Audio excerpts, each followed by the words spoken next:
Hey howdy, Chris the Casual, which is another YouTuber who I've been following for about a month or so, posted a short video today and I would like to post a short response.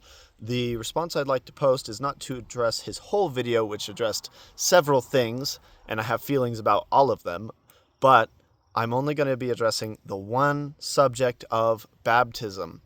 And he specifically brought up the concern that baptism should be an entry point, a beginning, and therefore, why does it have such strict requirements specifically in the context of the Church of Jesus Christ of Latter-day Saints?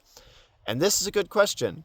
And there are answers to this question that are scriptural, and I can provide some links and references in the comments.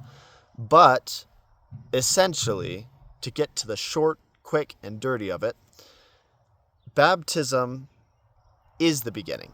It is the entry point. It's the door to the path to walk with Christ. And the door is open. The door is open to everyone. But you have to choose to enter it, right? And so the requirements that the Church of Jesus Christ of Latter-day Saints has for baptism are simply markers to help a person know, both the individual who is baptizing and the individual who would like to be baptized, to help them know if that's really what they want to do, if they really do want to follow Christ, right? So it basically, it's the high school diploma for college, right? If you really don't want to do high school, you're probably not going to want to do college, because to walk with Christ is not an easy road, right? It requires a person to do more. It requires a person to be more disciplined, to try harder in life, to not be, what's the word? I promised myself I wasn't going to restart this video. I've restarted it too many times. So, hedonism, that's the word. Oh my gosh. So, trying to be a disciple of Christ means that you have to abandon hedonism, which is that you do just whatever you want all the time, which is actually a very difficult life in and of itself, but it's difficulty imposed upon you by the consequences of your poor decisions, rather than the walk with Christ, which is imposing difficulty upon yourself to not suffer from the bad consequences of your decision. And I'm not talking about like hell and torture for eternity. I'm talking about things like drinking leading to a drinking addiction, leading to you ending up, waking up in a gutter at 3 a.m. in Florida. Nothing against Floridians. So just real world consequences to real world decision making, right? That the discipleship with Christ helps you avoid. But it is an effort. It is something you have to try to do. Following Christ is not just something you say, it's something you act out, right? And so salvation comes from Christ. The improvements we make because we choose to follow Christ are improvements granted to us by the grace of God. They are blessings given to us.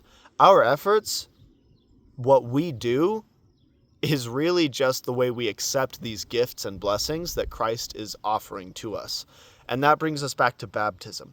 Baptism is a gateway to becoming closer with Christ, to having His Spirit to be with us at all times, and to use the gift of His atonement in our lives. But we have to choose to accept that, and we should understand, each individual should understand what that path looks like and what kind of effort it's going to take. And so baptism in the Church of Jesus Christ of Latter-day Saints is given basically a trial run, or the baby steps, or whatever you want to call it, that ramp up that leads up to baptism, which is, hey, let's stop doing drugs and alcohol, let's stop doing tea, coffee, or just anything that's like being a dependency in your life, because the idea is that you're supposed to depend solely on Christ for your uplift and your sustenance, mostly spiritual sustenance, of course. Um, and then other things like living the law of chastity, right? You don't want to, on the one hand, say, I want to follow Christ, which is a God of order, a God of structure, a God of justice, mercy, and responsibility, while at the same time not being willing to make similar covenants and commitments to the significant other in your life, right? Which is what marriage represents. It's that commitment, it's a covenant relationship. And so those are just two examples, right? The law of chastity and the word of wisdom, which is what it's called to abandon illicit substances in your life. And so those are just ways that you can show yourself and the person that you would like to have do your ordinance of baptism that you understand the efforts required to be baptized, and that is something you want to do, and that that's something you're willing to do. And that is a great gate. Like I said, it's a gate, and the gate's open, and the gate's welcoming everybody, right? Christ wants all to come unto him. But he doesn't want you to be blindsided. He doesn't want you to say, yes, Christ, I will follow you. And then he hands you the book, whether that's, the Bible or some hypothetical book of instructions given to you by God. And then you look at it and you go, wait, I have to do stuff? This is a raw deal. I can't believe you tricked me into this, right? No. Informed consent, right? So this is the idea that these things that we do before we get baptized are to help us prepare ourselves spiritually. They help us tune out the other distractions in our life so that as we are coming up to the decision to be baptized, our minds are clearer, our spirits are less distracted, and we can make this big decision in our life to enter into a covenant with God in the most solemn and clear mind that we can. And so that's one of the reasons for those requirements.